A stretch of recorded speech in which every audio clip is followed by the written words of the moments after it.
সময় দেখ, আজ শাটলে যাবি না? না, আজ ঘোরাঘুরি করব। তোর অসুবিধা হবে? সুজনা মাথা নাড়ালো। সমস্যা হওয়ার কথা নয়, স্যার তো সিলেটে। কবে আসবে? এই বাড়িতে যাবি কবে?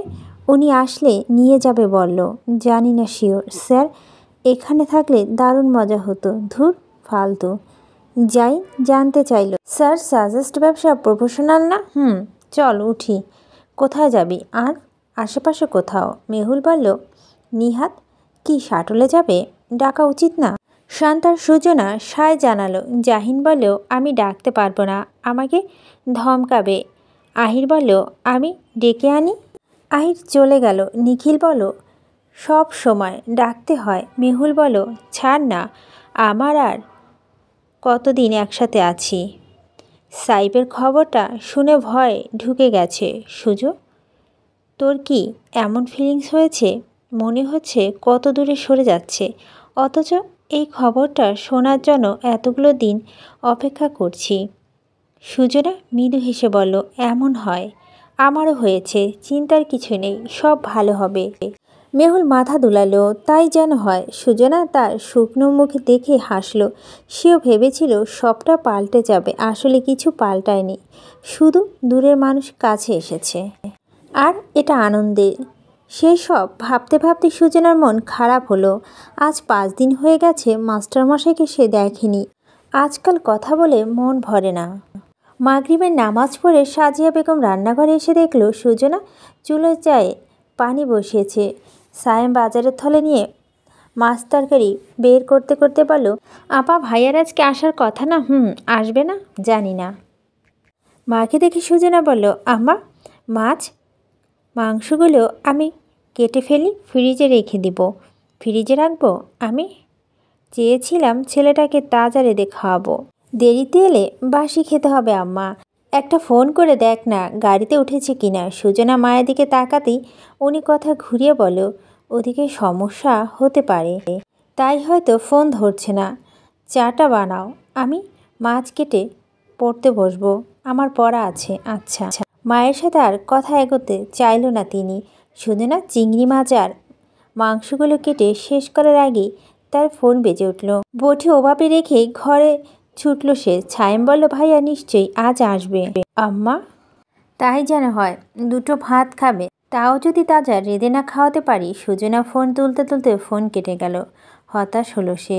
অভি ফোন করেনি, ফোন করেছে আজিম সাহেব, তার শ্বশুর আব্বা। সুজনা কলব্যাক করার আগেই আজিম সাহেব ফোন থেকে আবারও ফোন দিলেন। তুলে কানে দিতে দিতে সালাম দিতেই ওপাশ থেকে সালমা উত্তর এলো, বৌমা ভালো আছো তো? জি বাবা। আপনারা সবাই ভালো আছেন? আছি। তোমার মা ভাই ভালো? জি সবাই ভালো। তোমার মায়ের ফোনে সমস্যা হচ্ছে, ফোন যাচ্ছে না কোথাও, তাই আমারটা দিয়ে দিলাম, নাও কথা বলো। সালমা বেগম ফোন কেড়ে নিয়ে বলল, হ্যাঁ বৌমা, শুনছো? আসসালামু আলাইকুম মা। শুনছি। ওয়ালাইকুম সালাম। সব ঠিক আছে?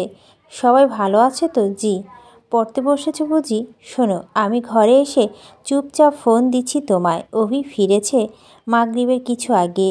এই যে নামাজ পড়ে বাড়ি ফিরল সবে, কিছু পরেই তোমাদের বাসার দিকে রওনা দিবে। সুজনা অবাক হয়ে শুনল, উনি কখন এলেন? সে কথা তার কাছ থেকে শুনিও। পাজি ছেলে হয়েছে আমার, তোমাকে নাকি সারপ্রাইজ দেবে। বলি কি, শ্বশুরবাড়ি কেউ ওভাবে যায়? তাও নতুন জামাই। তোমার মায়ের তাড়াহুড়া না পড়ে যায়, আমি তাই জানিয়ে দিলাম। জানতে পারলে আমার ওপর রেগে যাবে। ওকে বলো না আবার।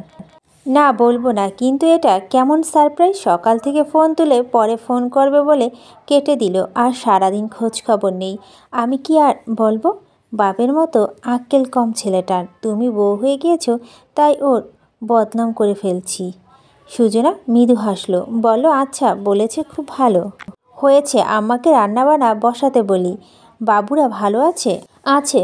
সুজনের কাছে যাবে, সকালবেলা বায়না ধরেছে, কোনো মতে শান্ত করেছি।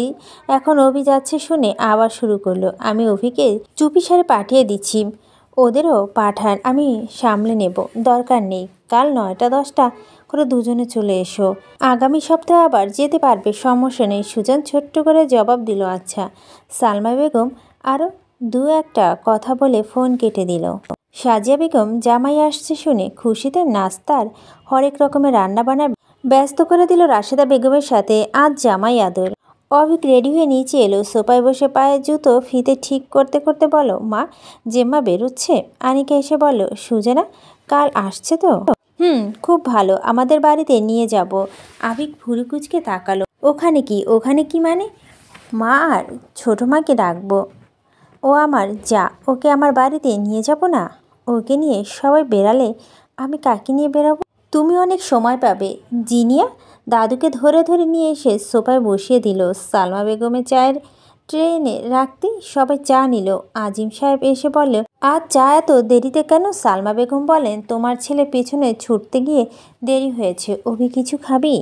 দাদু হেসে বললেন, খালি পেটে যাক, শাশুড়ি জামাইকে মজার মজার রান্না করে খাওয়াবে, পেট খালি রাখাই ভালো। অভিক মাথা দুলিয়ে বলল, ঠিক। আনিকা বলল, এই অভি, তোর হোয়াটসঅ্যাপটা চেক কর, ওখানে লিস্ট দিয়েছি কত কেজি মিষ্টি লাগবে আর কি কি লাগবে সব মনে করে পান সুপারি কিনবি, ঠিক আছে? সালমা বেগম বলেন, আর হ্যাঁ, বইয়ের মায়ের সামনে বলবি যে তোকে সিলেটে একা থাকতে হবে, তাহলেই ওর মাকে ওকে বুঝাবে। কি বুঝাবে? মা সুজানার দিকটাও ভাবতে হবে, পড়াশোনা, চাকরি। আজিম সাহেব থামিয়ে দিয়ে বলল, এখন এসব কথা থাক, সুজানা বাচ্চা নয়, ও বুঝে শুনে সিদ্ধান্ত নেবে। তাছাড়াও মায়ের সামনে কিছু বলার দরকার নেই অভি, ওর মা শুধু শুধু ওর উপর প্রেশার ক্রিয়েট করবে। সালমা, তুমি কি চাও? আমাদের সিদ্ধান্তে সুজানার খারাপ লাগুক? সেটা কখন বললাম? তাহলে ওদেরকে ওদের সিদ্ধান্ত নিতে দাও। অভি তোমার ছেলে ঠিক, কিন্তু সুজনার স্বামী, ও অভির ভালোটাই চাইবে।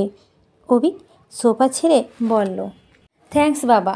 তারপর মায়ের কাছে গিয়ে মাকে জড়িয়ে ধরলো। বলো, তোমাকে নিয়ে যাব সিলেট, মা থাকলে আর ভয় কিসের? সর, পাম দিস না, চালাকি শিখেছিস আজকাল। অভিক হো হো করে হেসে মায়ের ঠোঁট ছুঁয়ে বলল, মা শাশুড়ি মায়ের হাতে নাস্তা নিয়ে আসবো তোমার জন্য। তোর শাশুড়ি দিলে তো? আরে আমার জোড়া পকেট আছে যে। মা কি বলো, আসি?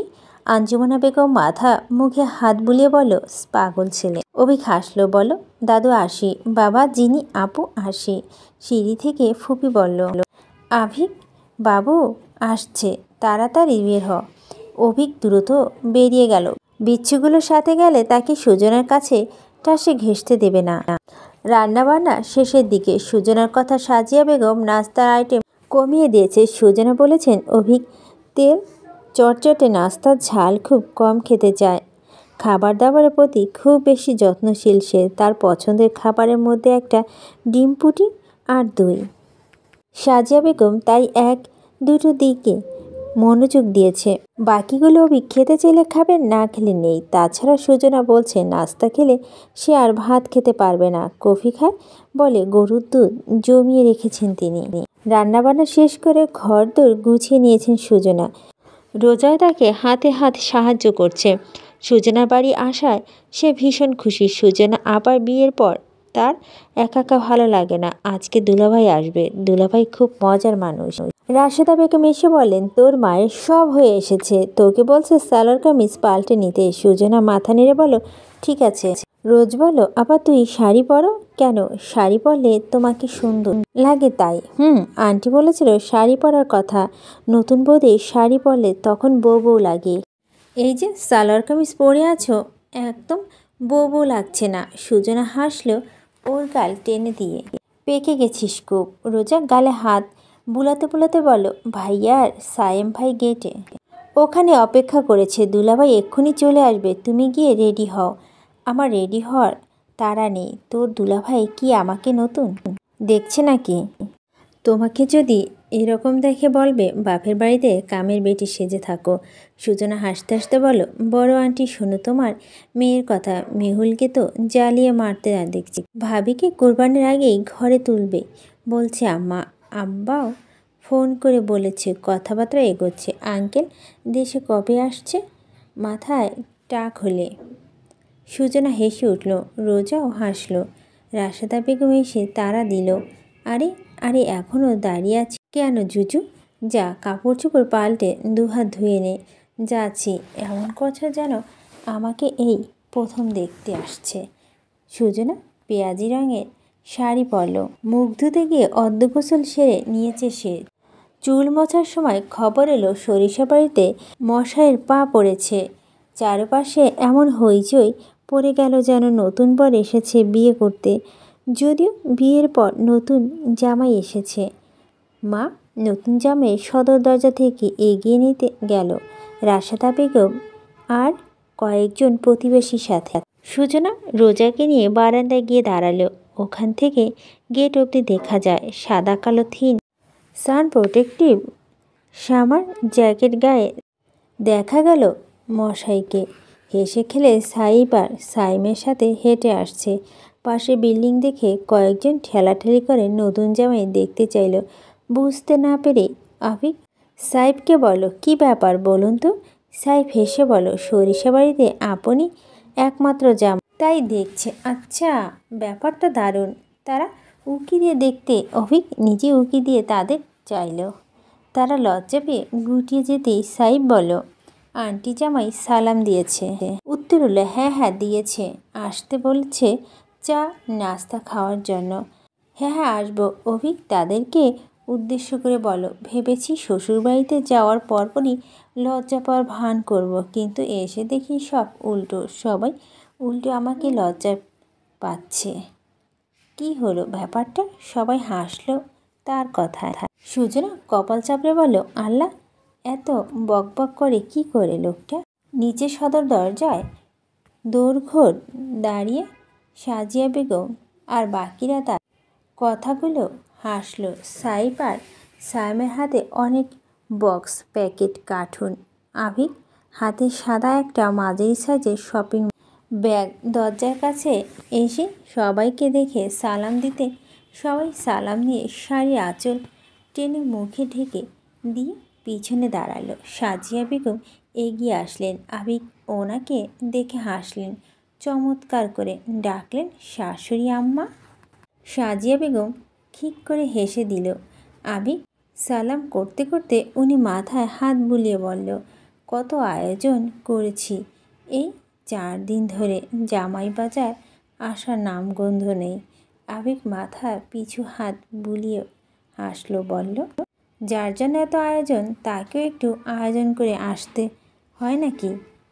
সাজিয়া বেগম পিছনে সবাইকে উদ্দেশ্য করে বলল, ওনারা সবাই সুজনার আন্টি।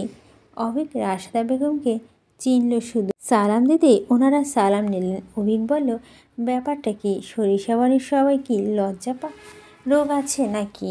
ও মা, তা কেন? যেই আমাকে দেখে সেই লজ্জা পাচ্ছে। সাজিয়া বেগম আবারও হেসে উঠলেন, মিষ্টি কেটে বাড়িয়ে দিয়ে বললেন, নতুন জামাই লজ্জা পাবে না, কিন্তু শাশুড়ি মা তো লজ্জা পাচ্ছে না। প্রথম দিন একটু একটু লজ্জা পেয়েছিলাম, এখন আর কিসের লজ্জা? বাপের কাছে মেয়ে লজ্জা কিসের? আভিক মিষ্টি খেয়ে বলল, এক্স্যাক্টলি। তারপর চামচটা সাজিয়া বেগমের দিকে ঘুরিয়ে বলল, একটা পতাকাও নিয়ে আসা উচিত ছিল না? পতাকা? ও মা, পতাকা কেন আবার? পতাকা উড়িয়ে আসতাম, পতাকায় লেখা থাকতো শ্বশুরবাড়ি জিন্দাবাদ। সাইব, সাইম সবাই একসাথে হো হো করে হেসে উঠল। সাজিয়া বেগম কোনো মতে মিষ্টিটুকু খেয়ে বলল, দুষ্টু ছেলে, এটা অবশ্যই মানতে হবে। আর এত সব আনার কি দরকার ছিল? আমি শুধু রাজামশাইকে চেয়েছি, সে আসলেই আলো ফকফকা হয়ে যায় চারপাশটা। আর কি চাও? একটা পুরো রাত জেগে গল্প করার পাশাপাশি খাওয়া দাওয়া করতে হবে নাকি? সাজিয়া বেগম হেসে তার কান টেনে দিয়ে বললেন, দেখা যাবে কত খেতে পারেন। আভিক কান মলতে বলতে বলল, ইয়ে মানে আমি একটা খবর জানতে ভীষণ আগ্রহী। সাজিয়া বেগম মিচকে হেসে বললেন, সেটা উপরে গেলে আপনি নিজ চোখে দেখতে পারবেন। সরিষাবাড়িতে মাস্টারের বহুদিন আবার বিশেষ যত্ন রাখা হয়।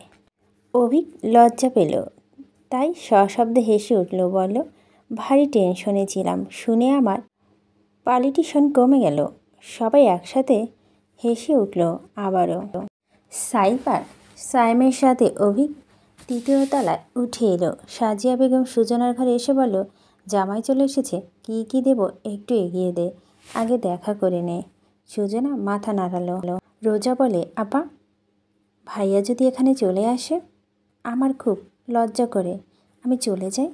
সুজনা ওর হাত ধরে বলল, পাগল, কিছু হবে না, বস। রোজা বসলো না, বেরোতে যাবে তার আগেই দেখল অভিক সাইপ আর সাইমের সাথে ডাইনিং রুমে প্রবেশ করেছে। সুজনা ঘর থেকে সে বের হতে গেলেই দেখতে পাবে। রোজা বলে উঠল, দেখেছ, বললাম না। সুজনা বল। আরে কিছু হবে না, আভিক সাইফকে বলল, সুজনার সাথে দেখা করে আসি। আপনি কোথাও যাবেন না কিন্তু? সাইফ বলল, আমি আছি বারান্দায়। আভিক সুজনার ঘরে পা রাখার আগেই রোজা ফাঁক ফোকর দিয়ে এক ছুটে বেরিয়ে গেল। আভিক ঠোক উল্টে সাইফের দিকে তাকাতেই সে বলল, রোজা লজ্জা পেয়েছে, ধরবো আমি সুযোগ পেলে। সাইফ হাসল, বলল, আমরা বারান্দায় আছি। আভিক মাথা দুলিয়ে ঘরে দরজার কাছে গিয়ে ঘরের ভিতর উকি দিল। সুজনা আলমিরা থেকে নতুন গামছা বের করছিল। আভিক গুটি গুটি পায়ে হেঁটে গেল। সুজনা আভিকের আগমন বুঝতে পারল, নিকটে এসে দাঁড়ানোটা অনুভব করতে পারল। পিছন থেকে তাকানোর পূর্বে আভিক তার হাত দুটো দিয়ে আলকে ধরে থুতনি ঠেকালো কাঁধে।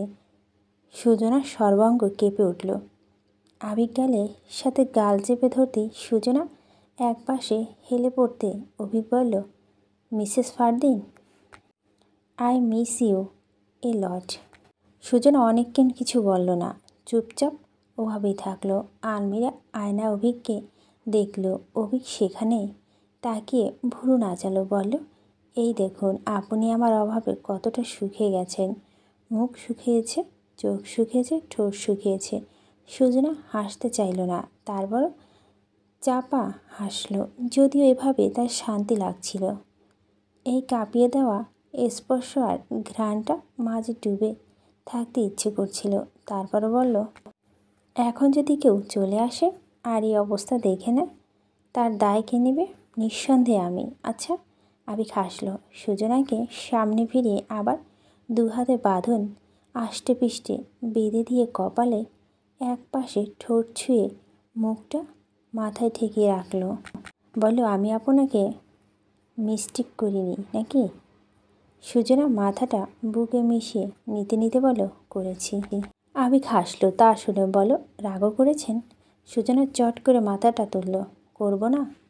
অবশ্যই করবেন, কিন্তু সারপ্রাইজ দিতে পারলে আপনার রাগ করা নিয়ে এত আফসোস হতো না। সারপ্রাইজটা ঠিকঠাক দিতে পারলাম না, এদিকে আপনি রাগ করে আছেন। মা সবটা ভাসিয়ে দিয়েছে। জেনেছেন কিভাবে? আভিক সুজনার চুল কানের পিছনে গুজে দিতে দিতে বলো, শালাবাবু বলেছে। যাই হোক, আপনি নাকি ছাড়া নবকুঠি জমছে না। ঠিক, আপনিও ছাড়াও জমে না। আভিক কথাটা মর্মর্থ বুঝতে পেরে হেসে সুজনার মাথাটা আলতো করে বুকে চেপে চুলে বিলি কাটতে কাটতে বলল, কিছু করার নেই, একটা বছর থাকতে হবে, তারপর দেখা যাবে। এটা অবশ্য আপনার জন্য ভালো হয়েছে। আপনাকে আমি ডিস্টার্ব কম করব, আপনি পড়াশোনায় মনোযোগ দিতে পারবেন। সুজনা মুখ তুলে আবারও তার মুখের দিকে তাকালো, বলল, আপনি না থাকলে আমার পড়াশোনা একদমই মন বসে না। ওখানে কি করছেন, কি খাচ্ছেন, ভালো লাগে না আমার। আমি সপ্তাহান্তে চলে আসব। সুজনা খুশি হয়ে বলল, সত্যি? আভিক চোখ নিভিয়ে সম্মতি জানালো। সুজনা হাসল। আভিক বলল, এতক্ষণ মিস করছিলাম। সুজনা হাসি নিতিয়ে বলল, না, আমি রেগে আছি। আভিক আলতো করে নাকে নাক ঘষে বলল, আর আমি রাগ ভাঙাতে আছি। সুজনা হেসে উঠে মিশে থাকলো তার প্রিয় ঘ্রাণটির সাথে। খাওয়ার টেবিলে সবাই বসে নাস্তা খাওয়া হলো। আভিক সব কিছু থেকে হালকা পাতলা কিছু খেলো। সাজিয়া বেগম বিবরণ দিচ্ছিলেন কখন কোনটা করেছেন। অভিকের মনে হয়েছিল সব কিছু থেকে খাওয়া উচিত, তাহলে কষ্টটা সার্থক হবে। সে যা ভেবেছিল তাই সাজিয়া বেগম মহাখুশি জামাই সব কিছু থেকে খেয়েছে বলে। তারপর সে রোজাকে ধরে আনলো সুজনার পিছন থেকে। সে সালাম দিল। আভিক সালামের উত্তর দিয়ে বলল, গোলাপি শালিকা। রোজা লজ্জা পেয়ে এক হাত চোখের ওপর রাখলো। সুজনা বলল, ও লজ্জা পাচ্ছে, ছেড়ে দিন। না, ছাড়া যাবে না, আমার একটা মাত্র শালিকা, গোলাপি নামটা ভালো হয়েছে না সুজনা? সুজনা হাসলো। সাইফ বলল, দুলাভাই আসছে বলে তো ভীষণ খুশি ছিলি, এখন এত লজ্জা পাচ্ছিস কেন? রোজা সাইফের দিকে চোখ গরম করে তাকালো। অভিক বলল, তাই দুলাভাইকে তাহলে পছন্দ? সুজনা বাটিতে দই তুলে দিতে দিতে বলো, ওকে বিয়ে দেব। সিরিয়াসলি? তাহলে তো বর খুঁজতে হবে শালাবাবু, আমাকে মনে করিয়ে দিয়েন তো। সাইম কান চুলকে হাসলো। সুজনা বলল, গুড নিউজটা শুনেছেন আপনি? সাইফ ওয়াহিদের চাকরি হয়েছে। জানেন দেখছি, আপনার কি আমাকে বোকা মনে হয়? সুজনা কাজ থামিয়ে তাকালো। জীবনে একবার সে বোকা ভেবেছিল তাকে, এরপর ভুলেও না। মাথা নেড়ে বলে, কীভাবে জানতে পারলেন? সাইফ সাহেবের সাথে আমার যোগাযোগ আছে, তাই না? সাইফ মাথা দোলালো। তাহলে তো ভালোই, এবার জিজ্ঞেস করুন তো বিয়েটা কবে করছে? আভিক সাইফের দিকে প্রশ্নোত্তর দৃষ্টিতে তাকালো। সাইফ হেসে বলল, কোরবানির আগে হতে পারে। সুজনা অভিমান গলায় বলল, দেরি করবেন না কিন্তু। কত করে চেয়েছি আমি থাকার অবস্থায় যাতে মেহুলকে ভাবি করে আনতে পারি, ওর সাথে কত সময় কাটানো যেত। আবিক বলল, আচ্ছা খুব তাড়া হয়ে গেল বলতে চাচ্ছেন? সুজনা ভাব নিয়ে বলল, হ্যাঁ। সাইফ বলল, এটাই ভালো হয়েছে। আবিক বলল, সাইফ সাহেব আপনি বলুন, এটা আপনার উঠবির জন্য ভালো হয়নি। আশেপাশে এরকম অবিবাহিত ননদ রাখতে নেই, বুঝলেন? বলেই তারা উচ্চস্বরে হাসল। সুজনা গাল ফুলিয়ে আবিকের দিকে তাকালো, বলল, আমি মেহুলের সাথে ঝগড়া করতাম? ঝগড়া করতেন না, তবে তাদের মাঝে কাবাব মেয়ে হাড্ডি হতেন। অসুবিধাটা বেশি সাইফ সাহেবের হতো। আপনি যদি সারাক্ষণ আপনার বান্ধবীর সাথে সময় কাটাতেন থাকতেন তাহলে তো ব্যাপারটা নিদারুণ যন্ত্রণার। সুজনা বলল, কচু। ও কচু বলা শুনে রোজাও হেসে উঠল। অভিক বলল, এত বছরে এই শহরে আছেন, তারপরও পটিয়া ভাইরাস এখনও যায়নি। সবাই আবারও হেসে উঠল। তাদের আড্ডার সমাপ্তি নেই। আবিক এক ফাঁকে রান্নাঘরে চলে গেল। সুজনা যখন থেকে নবকুটির একজন, তখন থেকে সেও সেখানকার একজন। রান্নাঘরে তাকে দেখে রাশেদা বেগম বলেন, এই সুজুমা, জামাই এসেছে। সাজিয়া বেগম গরুর কলিজা ভাজি শেষে ভাত বসিয়েছে। মাছ মাংস রান্নার শেষ। অভিককে দেখে হেসে বলল, আমার ভাঙা রান্নাঘর দেখতে এসেছ? দেখতে এসেছি, কোনো সিক্রেট কিছু আছে কি না রাঁধুনির রান্নাঘরে? সাজিয়া বেগম একগাল হাসলেন, বলে, একটা মোড়া এনে দেব? না, তার দরকার নেই, রান্নাঘরে বসার জন্য আসছে মানুষ। কি আন্টি? রাশেদা বেগম মুচকি হেসে বললেন, একদম না, আপনাকে টেবিলে নাস্তা খেতে ডাকছিলাম না, আসেননি কেন? রাতের খাবার টেবিলে দুজনকে চাই। সাজিয়া বেগম বললেন, অদ্ভুত আবদার করে ছেলে, কারণ ছেলেটা অদ্ভুত। সাজিয়া বেগম বল, আমার তো আজকে ঈদ ঈদ লাগছে, যদি এখানে রেখে দিতে পারতাম। অভিক বলল, ঈদের খুশিতে কফি খাওয়া যাক। সাজিয়া বেগম বলেন, হ্যাঁ তাই তো, সব নিয়ে বসে আছি। সুজনাটা এদিকে আসতে পারছে না, কোথায় সে? আমি তো পারি না, কখনো কি দেবে? উনি ট্রে দেখালেন। 4-5টা কফির মগে কফি পাউডার দেওয়া আছে। সাজিয়া বেগম বলেন, সবাই নাকি এসব খাবে? আড্ডার কফি ছাড়া জমে না। বলেই সে গ্যাসের দিকে এগিয়ে গেলেন। বলেন, কফি বানানোর প্রসেসরটা খুব ইজি, শেখা যাক। সেরা রাঁধুনিদের জন্য একটা ছেলে হাতের ছোঁয়া। সাজিয়া বেগম উৎসুক হয়ে তাকালেন, বললেন, আমি শিখব। শেখা উচিত না? জামাই রাজার জন্য তো শেখা উচিত। একদম। সাজিয়া বেগম কফির জন্য দুধের পাতিল এগিয়ে দিয়ে বলল, এটা দুধ। আফিক গ্যাসে বসিয়ে দিল দুধটা। তারপর টেবিলে চামচ মেপে কফি পাউডার, চিনি এবং গরম জল মিশিয়ে থিক ফোম তৈরি করলেন। সাজিয়া বেগম বলেন, এভাবে? আবিক ফোমটা দেখিয়ে বলল, চামচে লেগে থাকলে ফোমটা। তারপর এখন দুধ ঢেলে দেবে, দেন লিকুইড চকলেট, ব্যাস। এমা, খুব সহজ দেখছি একদম। সুজনা টেবিল থেকে প্লেটের বাটিগুলো নিয়ে বেসিনে রাখতে রাখতে বলল, কি হচ্ছে? আমি তো আসছিলাম, আমরা করে নিয়েছি। আবিক দুধটা তারপর মগে মগে ঢেলে দিল। সাজিয়া বেগম লিকুইড চকলেট এনে রাখল। বলো, এটা উপরে দেব? কি সুন্দর ফুলে উঠেছে দুধটা। আবির লিকুইড চকলেট উপরে দিয়ে বলল, একটু হলে খাওয়া উচিত। 7টা মগে কফি ঢেলে নিল সে। বলল, ভীষণ টেস্ট, আর টেস্ট বোঝার জন্য খাওয়া উচিত। I right Sujana? আপনি শুধু দিকে খেতে চাইতেন না, পরে নিজেই কফি প্রেমে পড়ে গিয়েছেন। সুজনা প্লেটগুলো ধুতে ধুতে মৃদু হাসল। সে কফি প্রেমিকের প্রেমে আটকে পড়েছিল, তাই সে কফির প্রেমে পড়াটা অস্বাভাবিক ছিল। কফি টেবিলে আড্ডা মুখরিত ছিল পুরো সময় জুড়ে। সাজিয়া বেগম বহুদিন পর আজ মন খুলে হেসেছেন ছেলেটার প্রত্যেকটা কথায়। আবদারে উপরওয়ালার কাছে অনেক অনেক চাওয়ার পর উনি মেয়ের জন্য এমন একটা মানিক পেয়েছেন। এবার যেন মরেও শান্তি। সুজনা সুখের অভাব প্রভু হবে না। রাতে খাবার টেবিল আরও জমে উঠল। সাজিয়া বেগম আর রাশেদা বেগমকে বসিয়ে দিল অভি তাকে সাথে।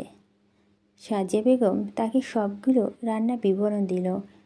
বাগদা চিংড়ি দিয়ে কচুরলতি রেঁধেছেন তিনি, শুটকি ভর্তা করেছেন, গরুর কলিজা ভাজি, গরুর কালা ভুনা, গরুর ললার ঝোল, চিকেন মাসাল্লা, পুরো আস্ত মুরগির রোস্ট, যেটা চট্টগ্রামে নতুন অতিথিদের ক্ষেত্রে বেশি ব্যবহার করা হয়, রুই মাছের 2 পেঁয়াজি ডিম, কাসুন্দি, ইলিশ মাছের ডিম, স্যালাদ।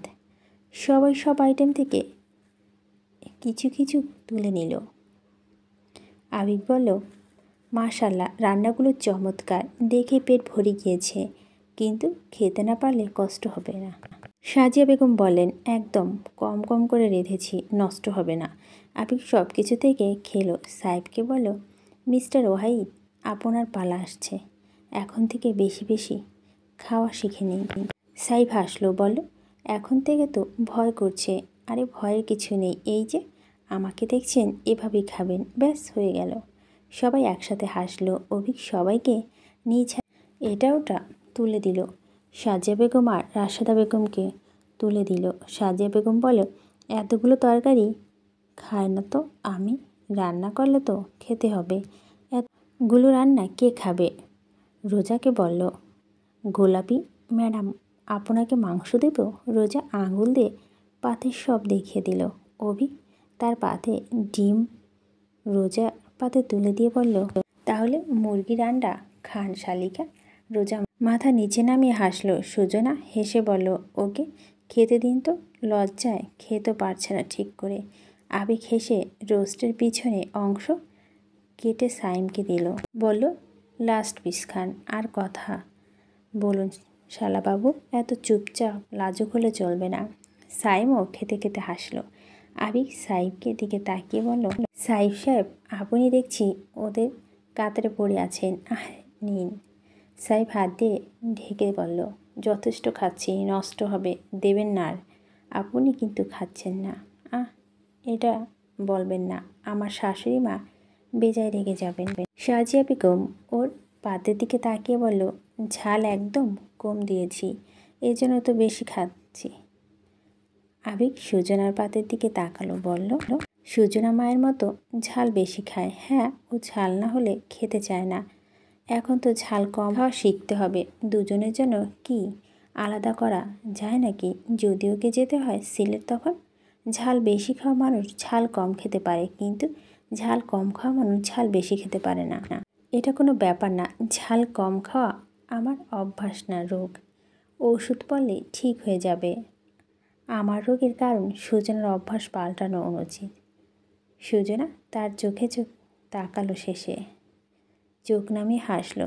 কাকে কখন কোন জায়গায় কিভাবে বুঝ দিতে হয় তা অভিক ফারদিন কাছে শেখা উচিত। এর জন্য উনি মাস্টার মশাই সুজনার। রাতে খাওয়া দাওয়া শেষে সাইফ মেহুলের বিয়ে নিয়ে তাদের সবাই গল্পগুজব। ঘড়ির কাঁটা তখন 12টা পেরিয়ে গেছে। শাশুড়ি জামাইয়ের গল্প তো শেষ হওয়ার নয়। সুজনার লেখালেখি কাজ ছিল। সে ভেবেছে মাস্টারমশাই গল্পগুজবের ব্যস্ততা ফাঁকে সে তার কাজটা সেরে নেবে। কাল ও বাড়ি যাওয়ার পর সম্ভব না হতে পারে, তাই সে লিখতে বসেছিল। যদিও খুব ক্লান্ত লাগছিল সারাদিনে রান্নাবান্না দৌড়াদৌড়িতে।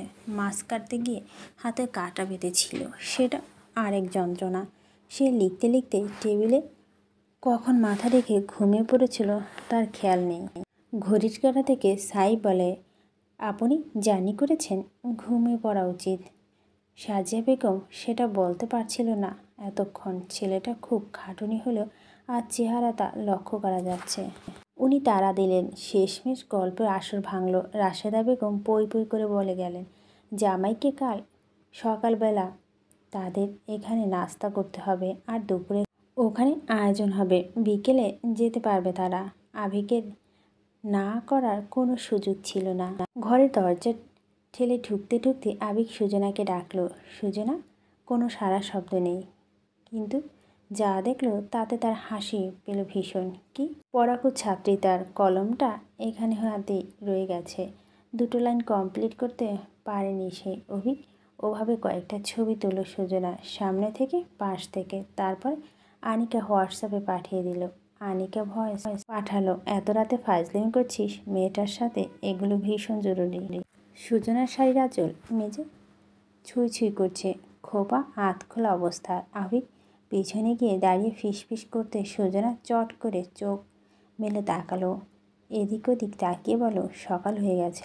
আবিক হেসে উঠে বলল, হ্যাঁ দুপুর হবে এমন। সুজনা ঘড়িতে চোখ দিল, হাই তুলে বলল, কচু ধুর, ঘুম চলে আসছে। সে টেবিল গোছাতে ব্যস্ত। টেবিল গুছিয়ে রাখতে রাখতে মা বাইরে থেকে বলল, সুজনা বালিশটা। আবিক দরজা খুলল। সাজিয়া বেগম বালিশ হাতে দাঁড়িয়ে আছে। আবিককে দেখে হেসে বলল, জামাইয়ের জন্য কিনা?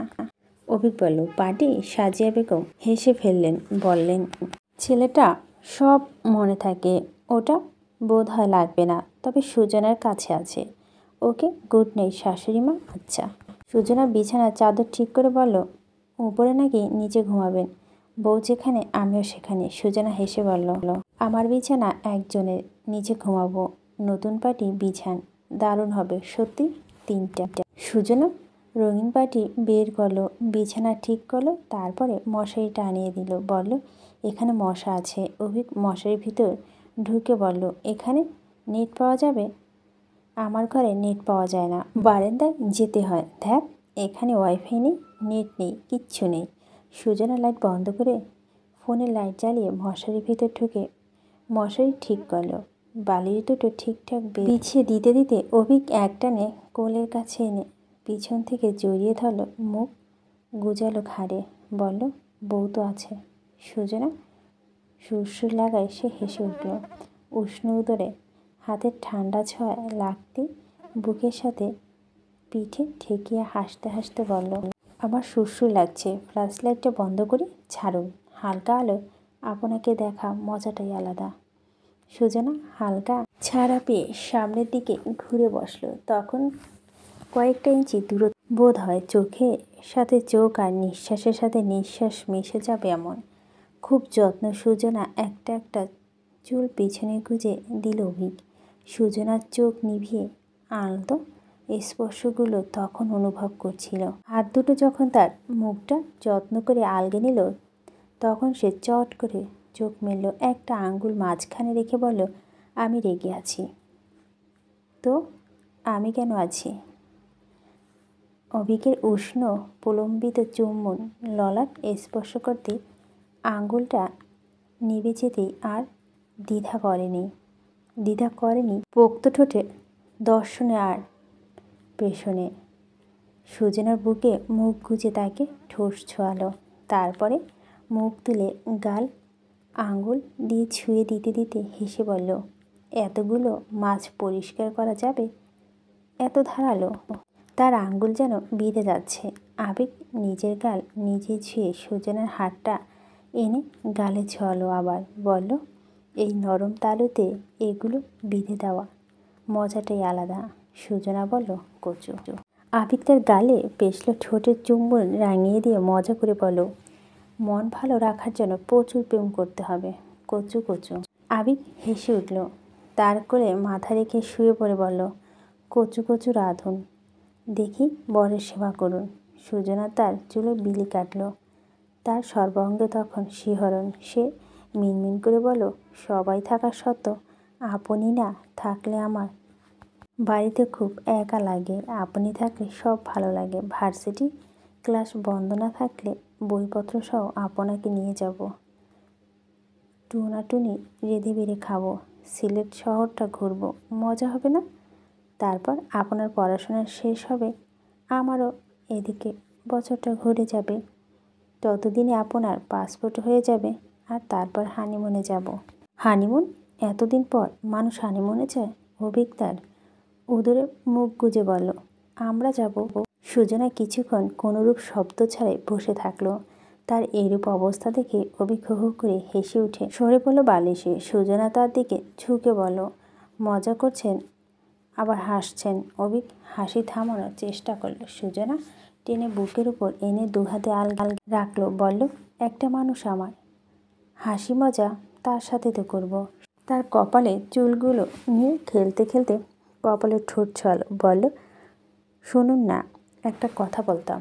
শুনছি। আমরা সেগুন বাগিচায় আর কবে যাব? যাব বছর 2-3 পর। আরও একজন আসুক। সুজনা চট করে সরে পড়ল। তখনই পিছু করে শুয়ে পড়ল। নাম না জানা অনুভূতি তার কেমন যেন লাগলো হঠাৎ। কেমন অসুখ অসুখ ভাব। সুখেও অসুখ থাকে। আবিক হেসে উঠল তার লজ্জা পাওয়া দেখে। শাড়ির নিচে হাত গলিয়ে উদর আঁকড়ে ধরে সুজনা কেঁপে কেঁপে প্রশ্ন করল, 3 বছরের সেগুন বাগিচার আগের মতো থাকবে? বলিষ্ঠ হাতটা তাকে একদম বক্ষদেশে মিশিয়ে দিতে দিতে বলল, হয়তো লাল দিঘির নৌকা মাঝিগুলো অপরিচিত হবে।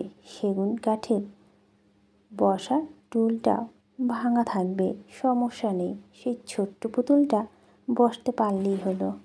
আমরা দুজন টুলের পিছনে দাঁড়িয়ে থাকবো, আর তাতে সবটা দেখিয়ে দেখিয়ে বলবো আমাদের প্রেমের সাক্ষী এই সেগুন বাগিচা, এই লাল দিঘির পাড়, আর এই সেগুন কাঠের টুল। আপনি কিন্তু সেই দিনও নীল শাড়ি পরবেন, মাথায় সাদা ফুল আর সাদা কানের দুল। সুজনা ছোট্ট করে জবাব দিল, আচ্ছা। সমাপ্ত। মনটা ভীষণ খারাপ হয়ে গেল। এটা অন্যরকম একটা গল্প ছিল। আশা করি গল্পটি আপনাদের কাছে ভালো লেগেছে। আজকের মতো এখানে বিদায় নিচ্ছি। দেখা হবে নতুন কোনো গল্পের সাথে। সে পর্যন্ত সবাই খুব খুব ভালো থাকবেন।